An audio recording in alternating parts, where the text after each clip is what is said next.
Yan ang gamit kong cellphone. Hindi na tayo active sa Facebook kasi nabasag siya. Pero gagawa natin ng paraan para magamit pa natin. Ito yun na. Binaba mo siya. Toink. Yan. Nahihiwalay na siya dun sa sa katawan niya. Bukang-buka. Diba? Bukang-buka na. Pero gumagana pa to. Gumagana pa yan, oh.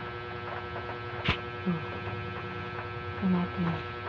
Minsan talaga, ano lang yung hindi siya matouch. Gumagana pa yan. Ayan, oh. Ayan, oh. Gawa natin